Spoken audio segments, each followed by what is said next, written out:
Good morning friends. आज आपण पाहणार आहोत की मागणीच्या लवचिकतेवर प्रभाव पाडणारे घटक. मागणीच्या लवचिकतेवर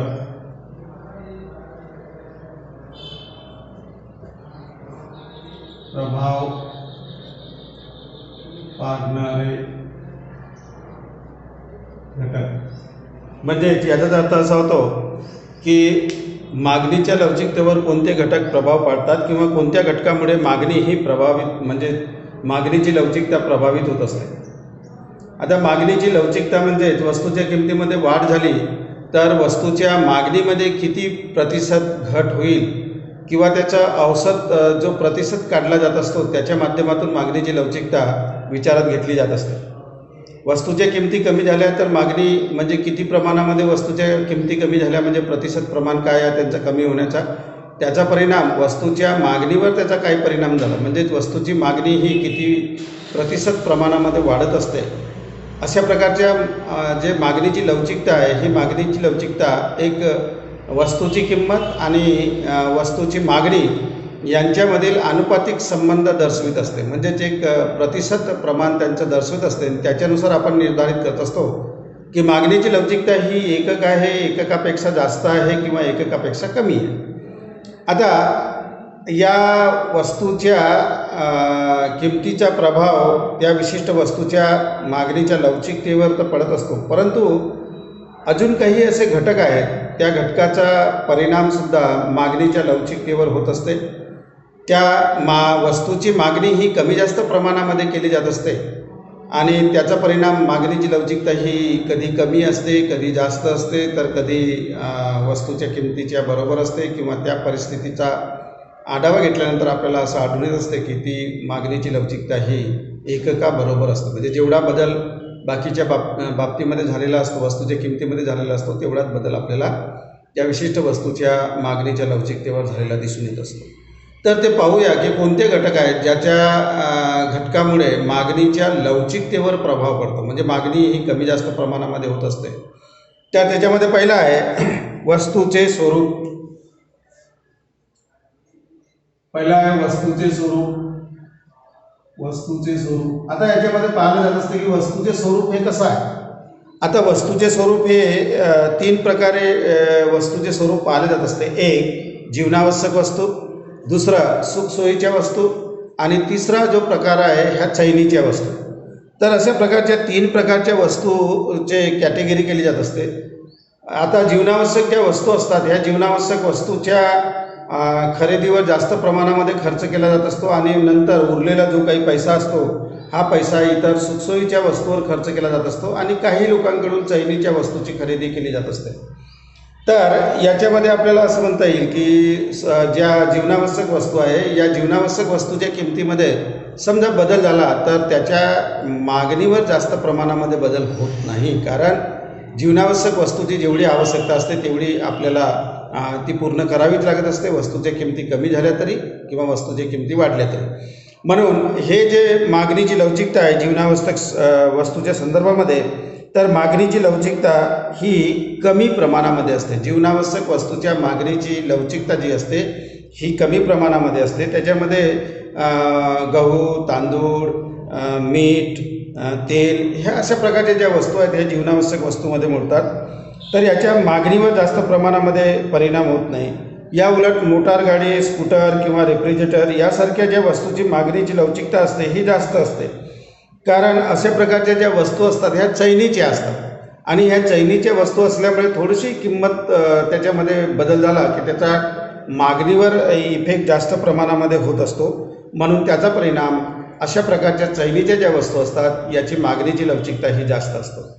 तर इतर साधारण ज्या काही वस्तू असतात ज्या म्हणजे सुखसोयीच्या वस्तू असतात, जसं याच्यामध्ये जर सायकल, घड्याळे, पंखे यासारख्या सुखसोयीच्या ज्या वस्तू असतात याच्या मागणीची लवचिकता ही साधारण असते, म्हणजे कमीही नसते आणि जास्तही नसते. तर साधारण आपल्याला या विशिष्ट वस्तूच्या मागणीची लवचिकता पाहावयास मिळतो, कारण वस्तूच्या किमतीमध्ये वाढ झाली की त्याच्या मागणीवर जास्त परिणाम होत नाही.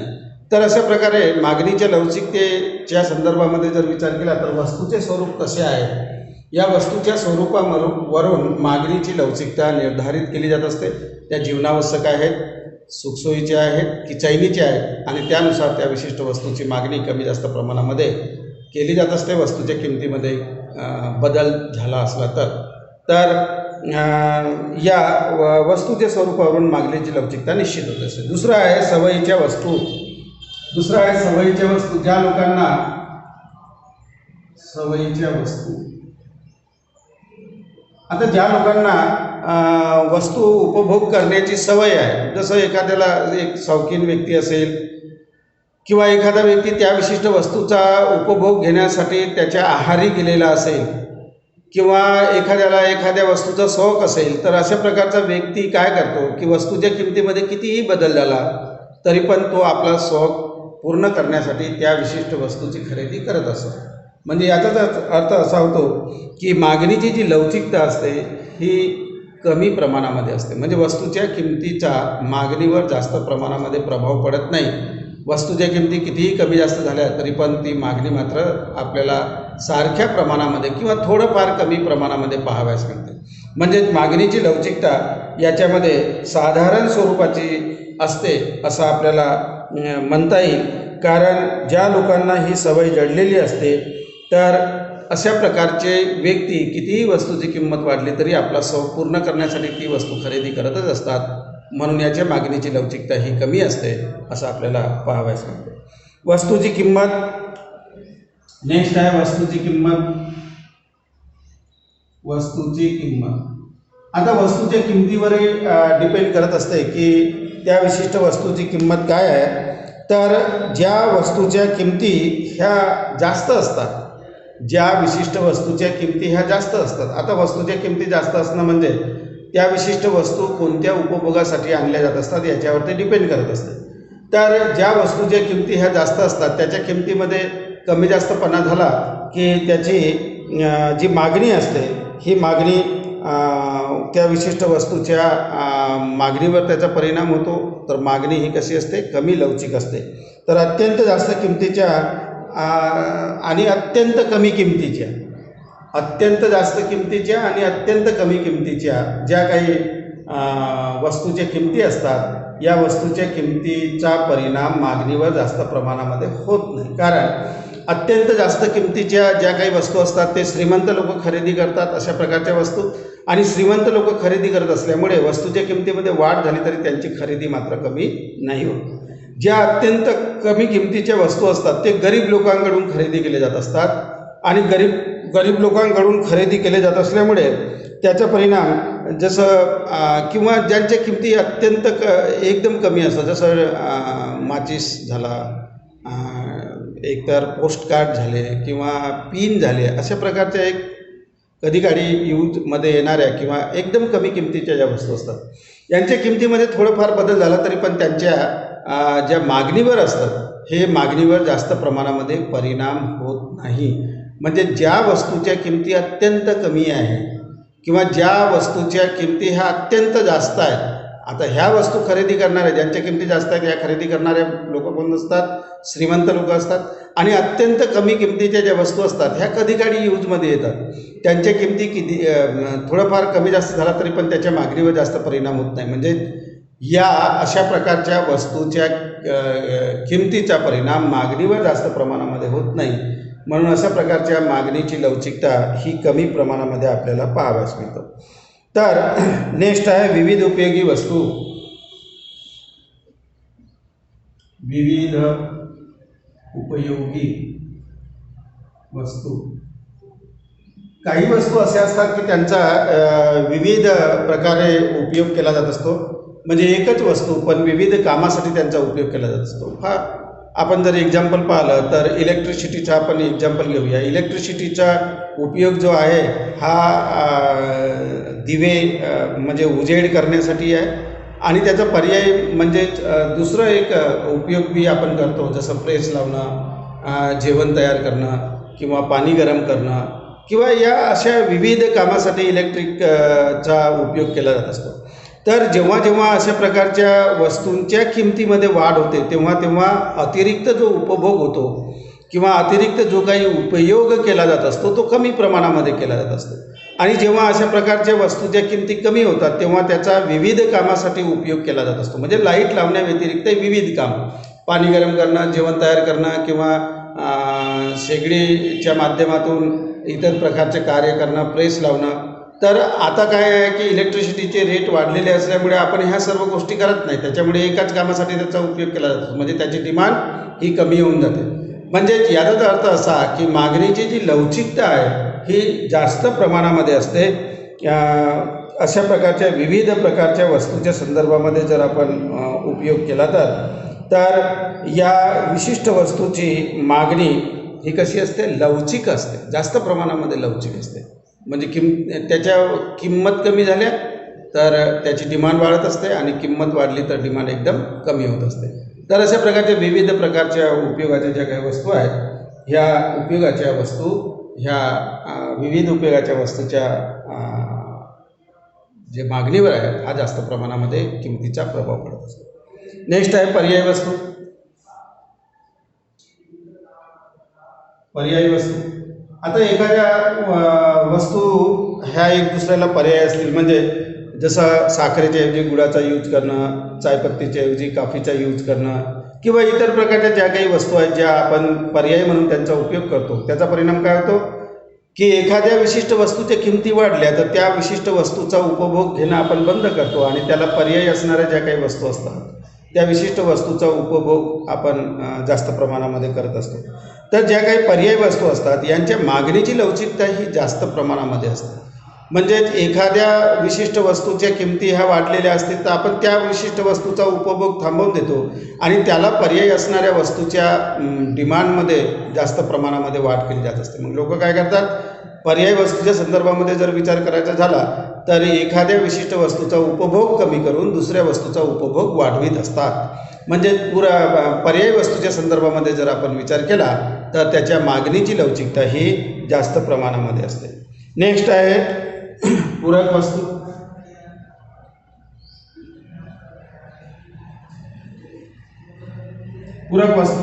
पूरक वस्तूचा अर्थ असा होतो की एक वस्तूच्या बरोबर दुसऱ्या वस्तूचा उपयोग करणं. जसं पेन आणि साई ह्या एक दुसऱ्या बिना चालू नाही शकत, पेट्रोल आणि गाडी ह्या एक दुसऱ्या बगैर चालू नाही शकत. तर अशा प्रकारच्या ज्या काही पूरक वस्तू असतात ज्या एक दुसऱ्यावर अवलंबून असतात, दुसरीचा जोपर्यंत आपण खरेदी नाही करत किंवा दुसरी उपभोगात नाही आणत तर पहिल्या वस्तूचा काही उपयोग आपल्या दृष्टिकोनातून नसतो.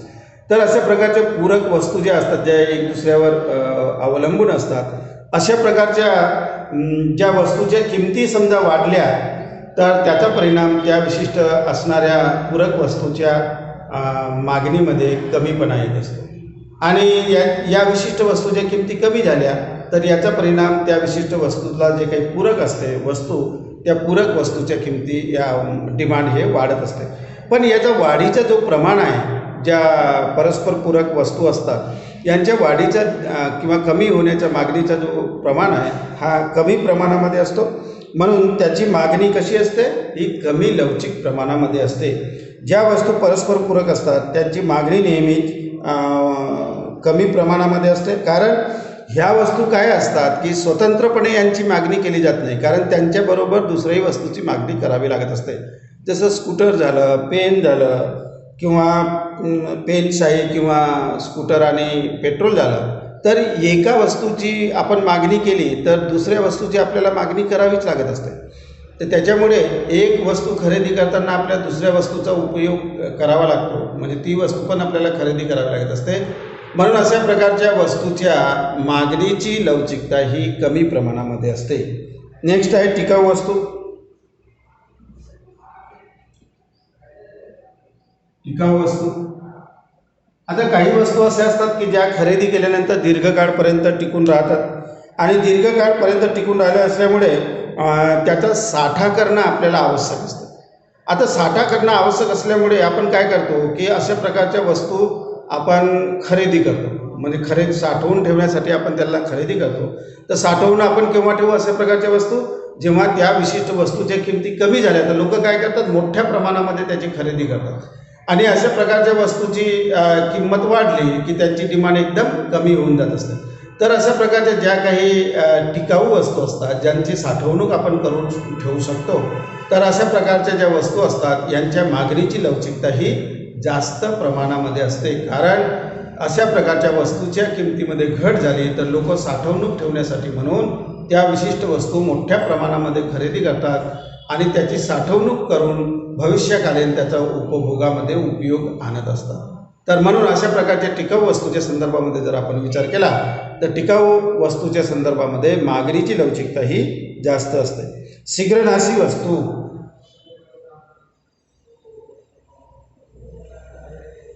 शीघ्रनाशी वस्तू. आता शीघ्रनाशी वस्तू म्हणजे ज्या आपल्याला साठवणूक करून ठेवता येत नाही, त्या नाश पावतात, ताबडतोब नाश पावतात. आज जर घेतलं तर त्याचा उपयोग आपल्याला आजच करावा लागत असतो. जसं भाजीपाला झाला किंवा दूध झाला किंवा इतर प्रकारचे तत्सम जे काही पदार्थ आहेत, अशा प्रकारचे पदार्थ झाले ज्यांचा आपल्याला साठा करून ठेवता येत नाही.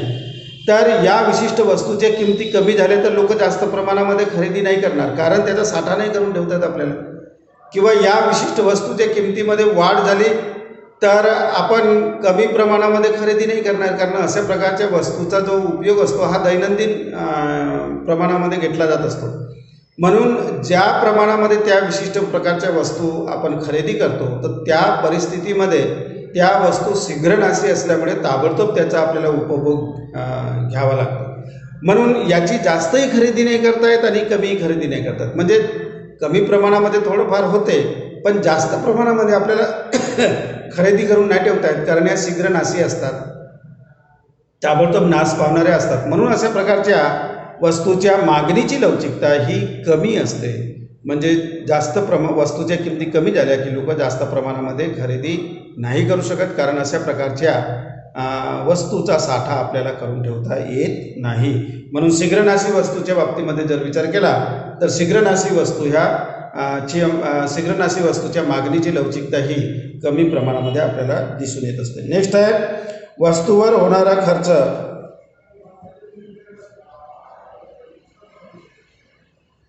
वस्तूवर होणारा खर्च किंवा उत्पन्नाचा भाग. आता ज्या विशिष्ट वस्तूच्या खरेदीवर होणारा जो खर्च असतो किंवा उत्पन्नाचा किंवा खर्च होणारा उत्पन्नाचा भाग असतो, हा ज्या ज्या प्रमाणामध्ये खर्च होणारा उत्पन्नाचा भाग हा जास्त प्रमाणामध्ये होत असेल तर अशा प्रकारच्या मागणीची लवचिकता ही कमी प्रमाणामध्ये असते.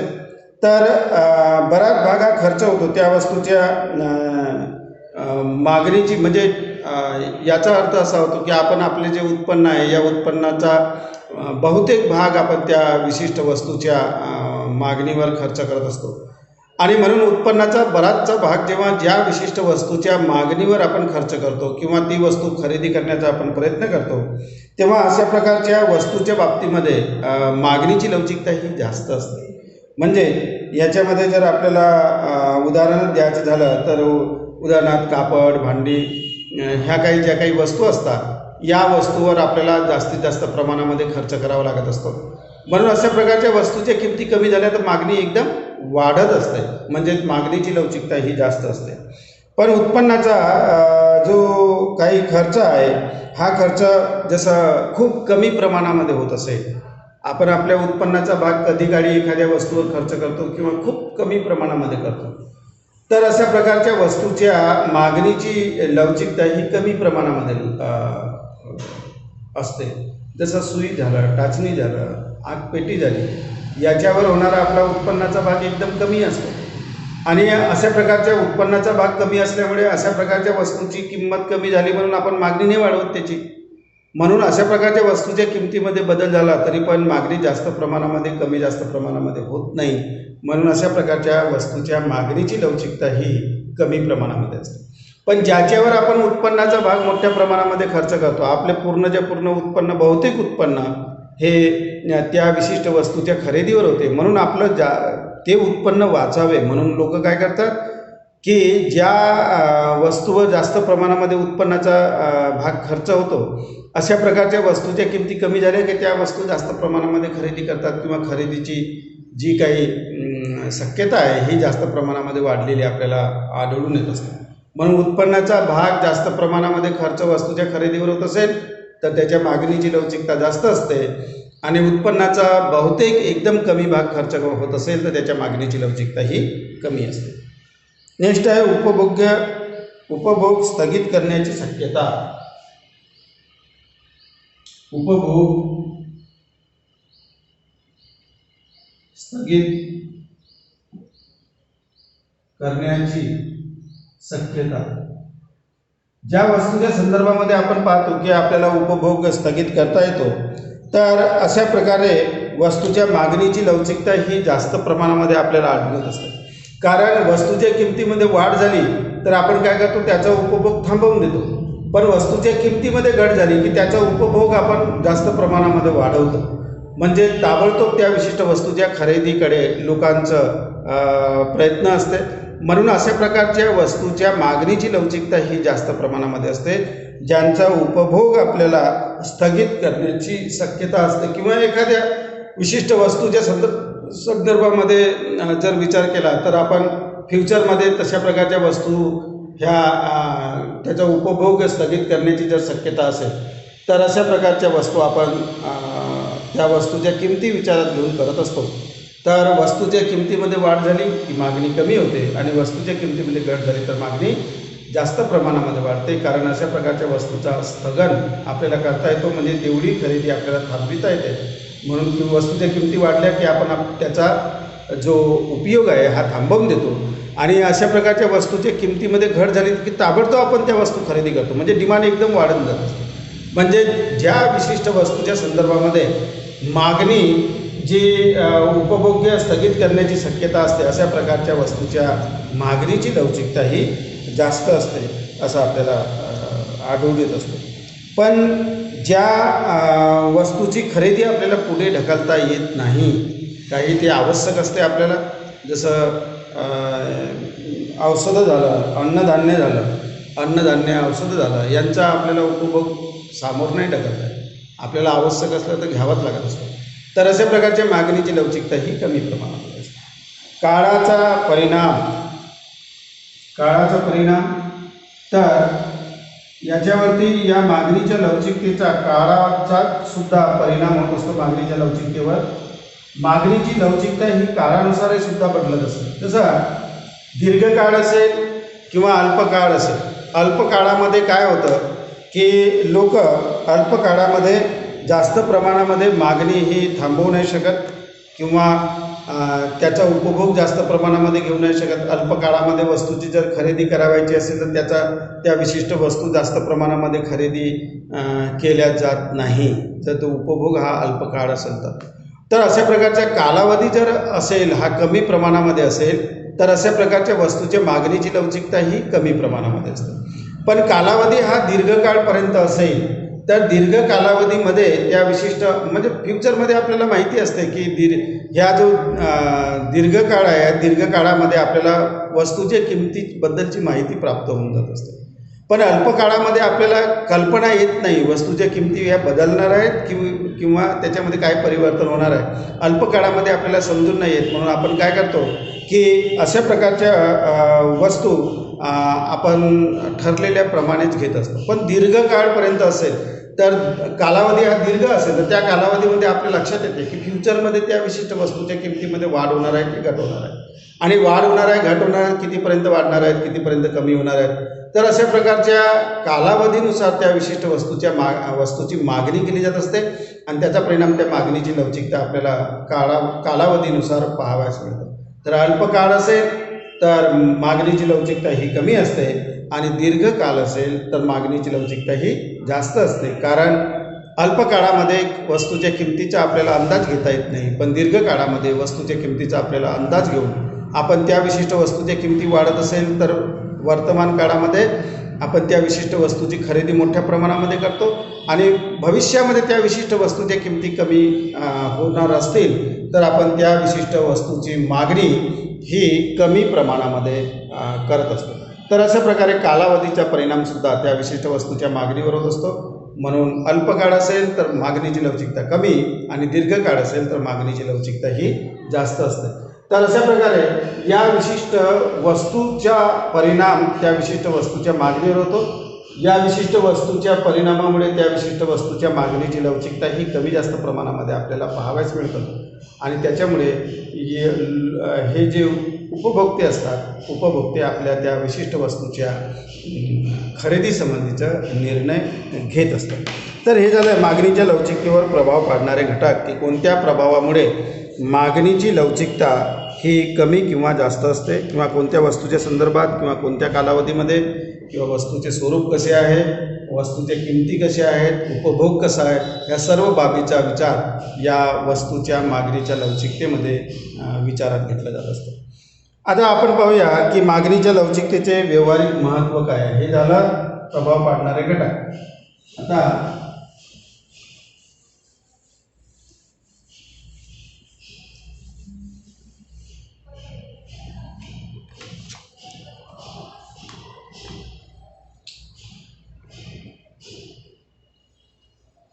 मागणीच्या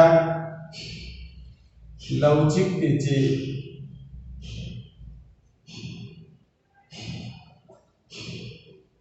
व्यावहारिक महत्त्व. तर मागणीच्या लवचिकतेचे व्यवहारामध्ये महत्त्व काय आहे.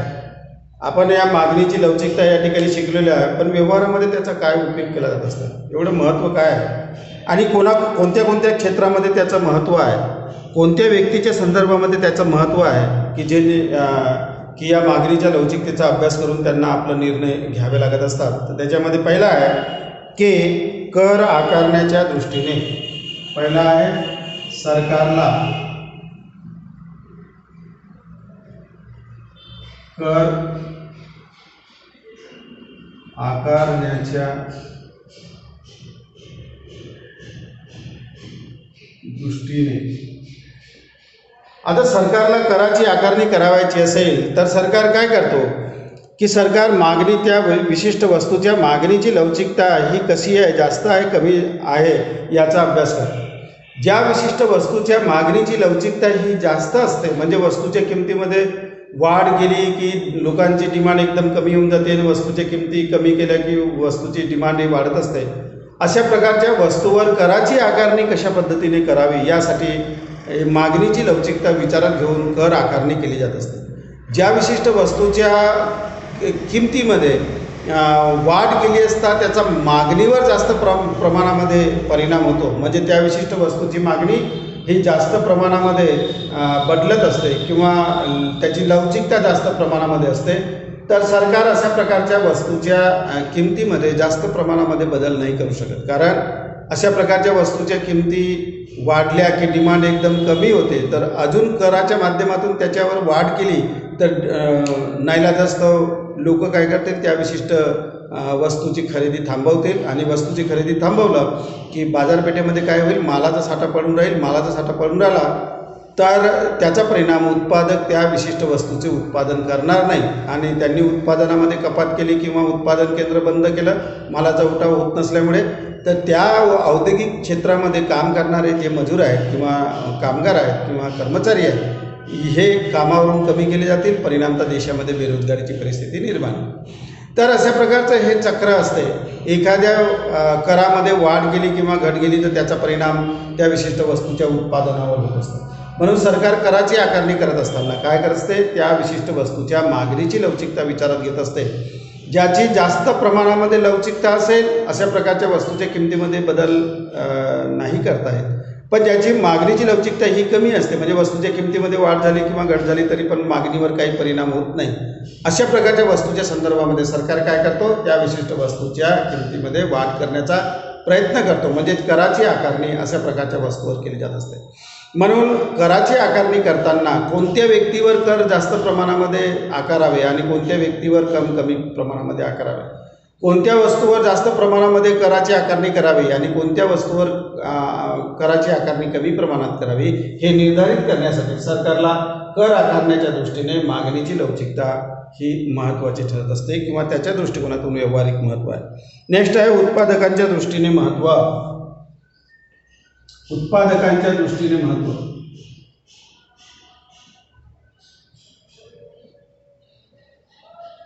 आता उत्पादकांच्या दृष्टीने जर महत्त्व विचारात घेतले असता उत्पादक काय करतात, वस्तूचे उत्पादन केल्यानंतर त्या विशिष्ट वस्तूची किंमत मार्केटमध्ये निर्धारित करतात. आता निर्धारित करत असताना त्या विशिष्ट वस्तूची किंमत मार्केटमध्ये किती प्रमाणामध्ये निर्धारित करावी जेणेकरून त्याच्या मागणीवर जास्त प्रमाणामध्ये परिणाम होणार नाही. वस्तूची किंमत मार्केटमध्ये जास्त प्रमाणामध्ये ठेवली तर लोक त्या विशिष्ट वस्तूची खरेदी कमी करतील किंवा जास्त करतील. हे मागणीची लवचिकता विचारात घेऊन आपल्याला त्या विशिष्ट वस्तूची किंमत निर्धारित करावी लागत असते. म्हणून उत्पादकाला वस्तूचे निर्मिती केल्यानंतर त्या विशिष्ट वस्तूच्या किमती किती प्रमाणामध्ये निर्धारित कराव्या किंवा त्या विशिष्ट वस्तूच्या किमतीमध्ये किती प्रमाणामध्ये वाढ करावी किंवा घट करावी हे निर्धारित करण्यासाठी मागणीच्या लवचिकतेचा अभ्यास करावा लागत असतो. कारण मागणीच्या लवचिकतेवर किमतीचा परिणाम होत असतो आणि वस्तूच्या किमतीमध्ये वाढ झाली तर मागणी एकदम कमी होत असेल आणि त्याचा परिणाम वस्तूच्या किमतीमध्ये वाढ झाली, मागणी एकदम कमी झाली तर बाजारपेठेमध्ये त्या उत्पादकाचा माल हे कोणी खरेदी नाही करणार, खरेदी करणारे लोक हे कमी होऊन जातील. त्याचा परिणाम उत्पादन झालेला जो माल आहे हा जो पुरवठा आहे, मालाचा पुरवठा हा बाजारपेठेमधून त्याचा उठाव नाही होणार आणि मालाचा जास्त प्रमाणामध्ये उठाव झाले नसल्यामुळे त्या उत्पादकासमोर समस्या निर्माण होईल. म्हणून उत्पादक काय करतात की ज्या विशिष्ट वस्तूचे उत्पादन त्यांना करायचे आहे त्या विशिष्ट वस्तूचे उत्पादन करण्यासाठी त्या उत्पादन जेव्हा झालं असतं तर ते मार्केटमध्ये विकण्यासाठी म्हणून त्या विशिष्ट वस्तूच्या मागणीची लवचिकता विचारात घेऊन त्या विशिष्ट वस्तूच्या किमती ह्या निर्धारित करत असतात.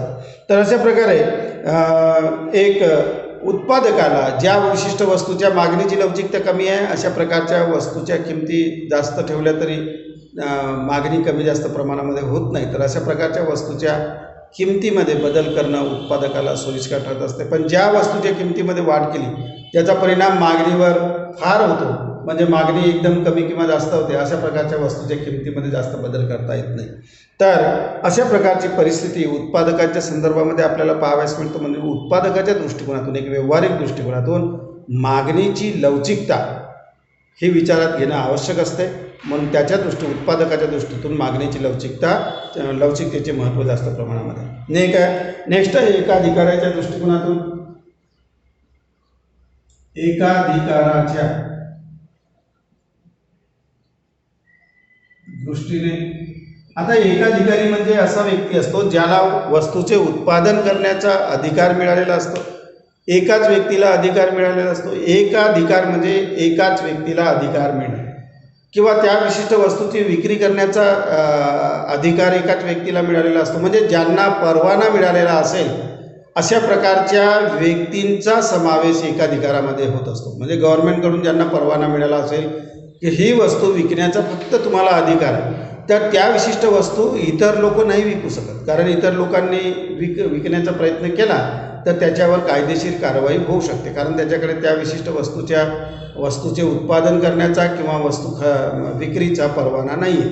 म्हणून अशा प्रकारचे जे काही एकाधिकारी व्यक्ती असतात ज्यांना उत्पादन करण्याचा आणि वस्तू विक्री करण्याचा एकाधिकार प्राप्त झालेला असेल, तर अशा प्रकारच्या व्यक्तीच्या दृष्टिकोनातून जर विचार केला तर या विशिष्ट एकाधिकाऱ्यांचा काय असतो की पुरवठ्यावर नियंत्रण असते. म्हणजे पुरवठा यांच्या हातामध्ये असतो, पण वस्तूच्या मागणीवर मात्र यांचं नियंत्रण राहू नाही शकत. म्हणून हे काय करतात की पुरवठा कमी जास्त प्रमाणामध्ये करून वस्तूच्या किमती कमी किंवा जास्त करतात. आता या संदर्भामध्ये जर त्यांना किंमत निर्धारित करायची असेल तर त्या विशिष्ट वस्तूच्या मागणीची लवचिकता विचारात घ्यावी लागत असते. कारण अशा प्रकारच्या वस्तूच्या किमतीमध्ये वाढ केली तर डिमांड एकदम कमी होऊन जाते आणि डिमांड एकदम कमी होऊन गेली की भविष्यामध्ये त्या विशिष्ट वस्तू न विकण्याचा धोका निर्माण होऊन जातो.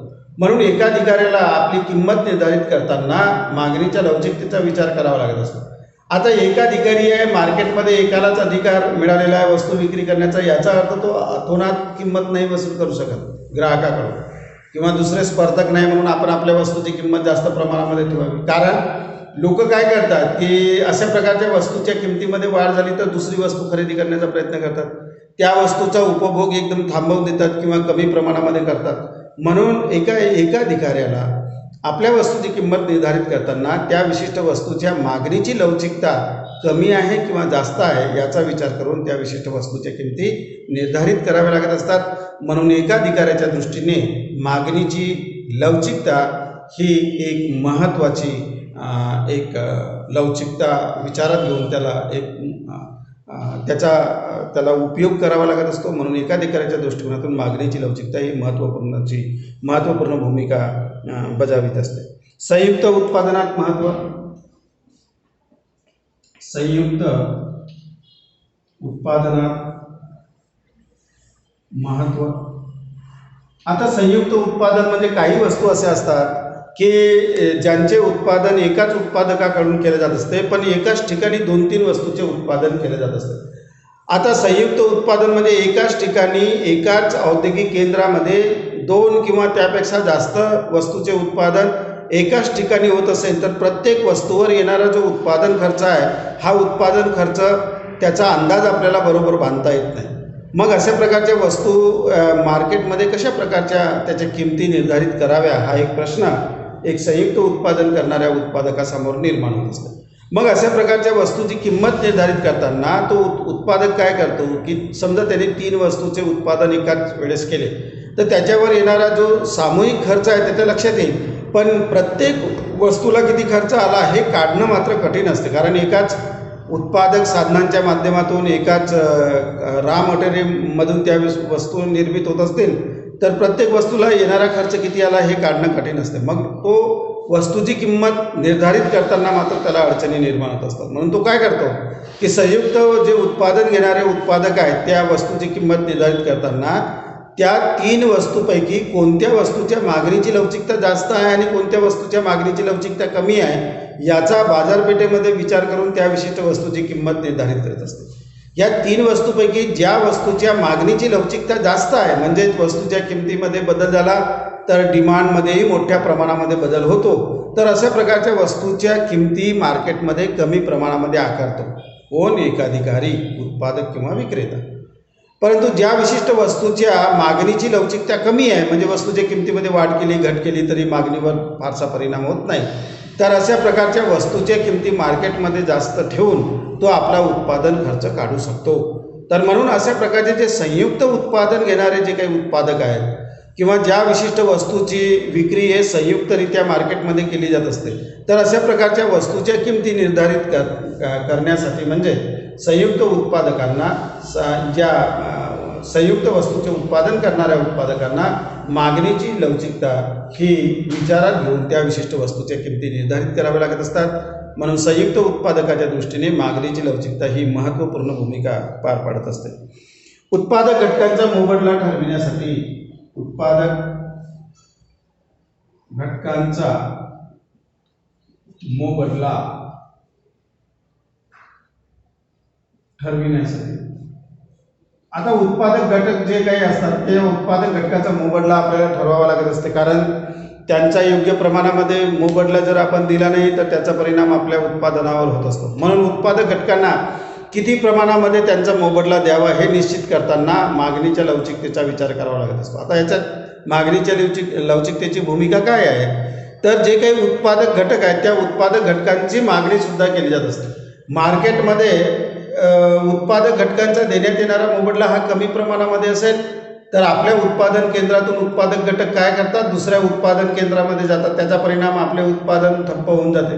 म्हणून आपल्या उत्पादन केंद्रामध्ये ज्या उत्पादक घटकांना आपण एकत्रित केलेलं आहे ज्यांच्या माध्यमातून उत्पादन घेत आहोत अशा प्रकारच्या उत्पादकांना त्यांचा मोबदला योग्य प्रमाणामध्ये देणे आवश्यक आहे जेणेकरून ते आपल्या व्यवसायामध्ये टिकून राहतील.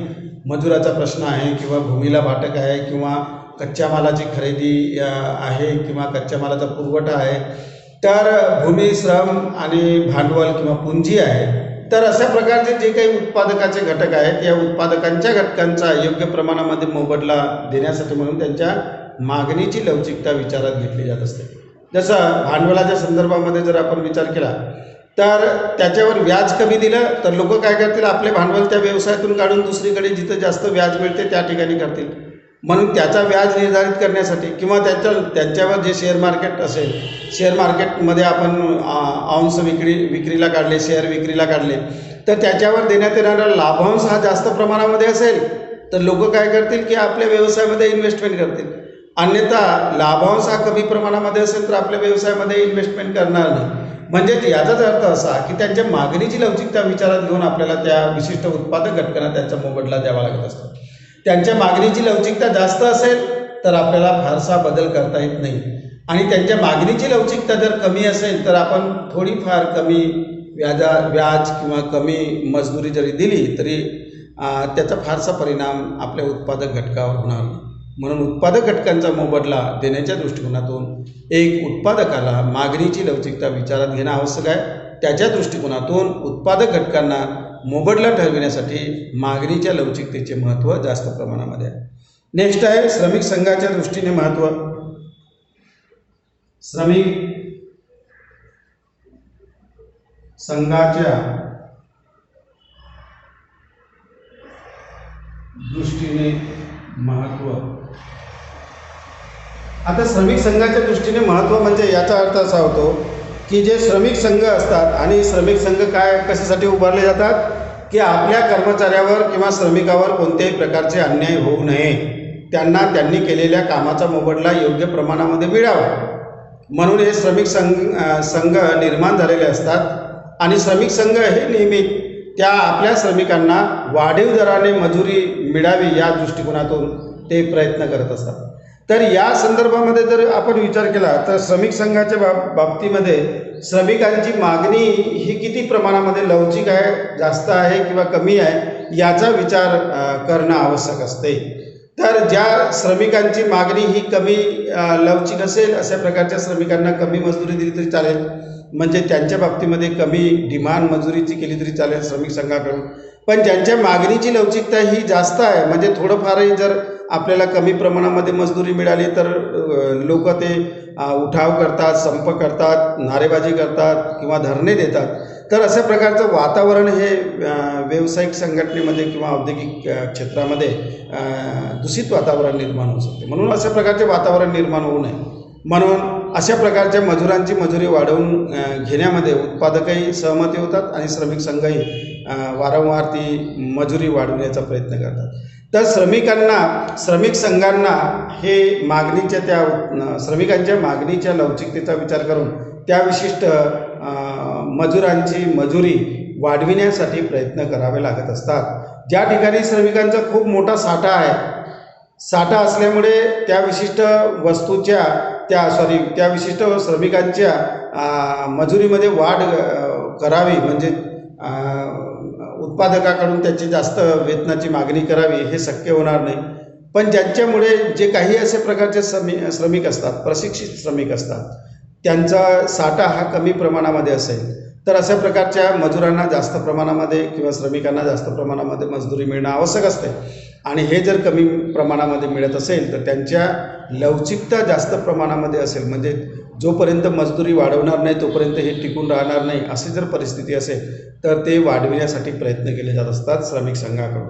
तर म्हणून श्रमिक संघाला मजुरांच्या मागणीची लवचिकता विचारात घेऊनही सुद्धा आपले मजुरीचे दर निर्धारित करावे लागत असतात किंवा सेवा आयोजकाकडून आपल्या श्रमिकांना योग्य तो मोबदला प्राप्त करून घ्यावा लागत असतो. तर त्याच्यासाठी सुद्धा मागणीची लवचिकता ही विचारात घेतली जात असते. नेक्स्ट आहे आंतरराष्ट्रीय व्यापाराच्या दृष्टिकोनातून.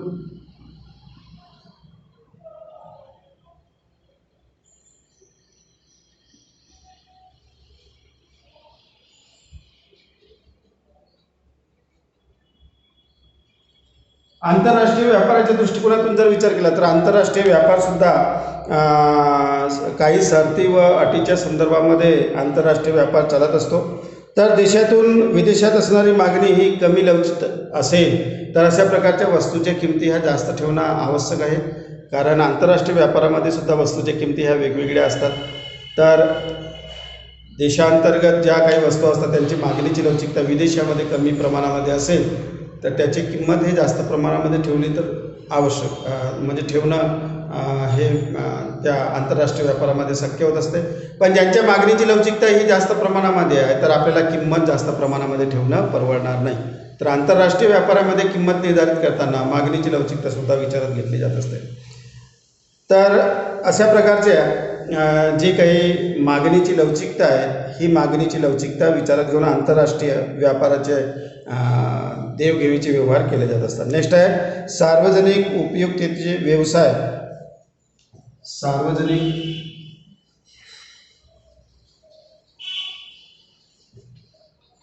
उपयुक्ततेचे व्यवसाय. जे सार्वजनिक उपयुक्त असणारे जे काही व्यवसाय आहेत, ज्या सार्वजनिक सोयी उपलब्ध करून दिल्या जात असतात, तर लोकांना त्या विशिष्ट वस्तूच्या किमती किती प्रमाणामध्ये लोकांकडून वसूल करण्यात येतील हे निर्धारित करण्यासाठी मागणीच्या लवचिकतेचा विचार करावा लागत असतो आणि त्यानुसार त्या विशिष्ट वस्तूच्या किमतीची आपल्याला निर्धारण करावं लागत असते. म्हणून सार्वजनिक ज्या काही उपयुक्ततेचे जे निर्माण करणारे जे काही व्यवसाय आहेत, अशा प्रकारच्या व्यवसायाच्या दृष्टीने मागणीची लवचिकता ही महत्त्वपूर्ण भूमिका पार पाडत असते. नेक्स्ट आहे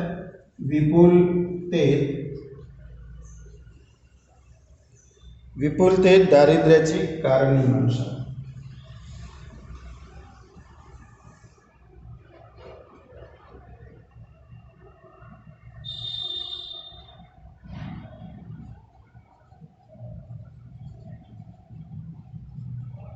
आता विपुलतेत दारिद्र्याची कारणमीमांसा म्हणजे याचा अर्थ असा होतो की मोठ्या प्रमाणामध्ये वस्तूचे उत्पादन झाले तर देशामध्ये विपुलता आहे असं म्हटलं जात असते. विपुलतेत म्हणजे मोठ्या प्रमाणामध्ये अन्नधान्याचा साठा आहे किंवा उत्पादनाचा साठा आहे. परंतु अशा परिस्थितीमध्ये लोकांमध्ये दारिद्र्य काय आहे, काय लोकांच्या त्या उत्पादित केलेल्या वस्तूंना योग्य प्रकारची किंमत मिळत नाही काय, या बाबीचे अध्ययन करण्यासाठी म्हणून मागणीच्या लवचिकतेचा विचार करावा लागत असतो. की विपुल प्रमाणामध्ये आपल्याकडे अन्नधान्याचा साठा आहे किंवा विपुल प्रमाणामध्ये शेतकऱ्यांचे उत्पादन झाले आहे, तरी पण शेतकरी हा दारिद्र्य काय आहे, शेतकऱ्यांचे उत्पन्न आपल्याला कशा पद्धतीने वाढविता येईल. म्हणजे देशामध्ये उत्पादनाची विपुलता असूनही दारिद्र्य काय आहे या बाबी माहिती करून घेण्यासाठी त्या मागणीच्या लवचिकतेचा विचार करावा लागत असतो. की कोणत्या विशिष्ट वस्तूच्या किमतीमध्ये वाढ करावी लागेल की जेणेकरून विपुलतेत दारिद्र्य जे आहे हे दारिद्र्य आपल्याला कमी करता येईल. म्हणून सरकारला या मागणीच्या लवचिकतेचा विचार करून त्या विशिष्ट वस्तूच्या किमतीमध्ये वाढ किंवा घट करण्यासाठी किंवा लोकांच्या उत्पन्नात वाढ करून घेण्यासाठी जे दारिद्र्य निर्माण झालेले आहे त्यांना दारिद्र्यातून वर काढण्यासाठी या मागणीच्या लवचिकतेचा विचार त्यांना करावा लागत असतो. तर अशा प्रकारे मागणीची लवचिकतेचा व्यावहारिक दृष्टिकोनातून मोठ्या प्रमाणामध्ये उपयोग केला जात असतो. या मागणीच्या लवचिकतेचा उपयोग करून लोकांना अनेक प्रकारच्या सुखसुविधा उपलब्ध करून दिल्या जात असतात, वस्तूची किंमत निर्धारित केली जात असते आणि देशांतर्गत लोकांचा उपभोग वाढवून औद्योगिक विपुलता आपल्याला देशामध्ये निर्धारित करता येते, एकूण उत्पादनात वाढ करता येते, कमी किमतीमध्ये उपभोक्त्यांना वस्तू आपल्याला पुरवठा करून त्यांचं जीवनमान सुधारण्यास आपल्याला मदत करता येते. तर अशा प्रकारे हे मागणीच्या लवचिकतेचे व्यावहारिक उपयोग आपण या ठिकाणी पाहिले. थँक्यू.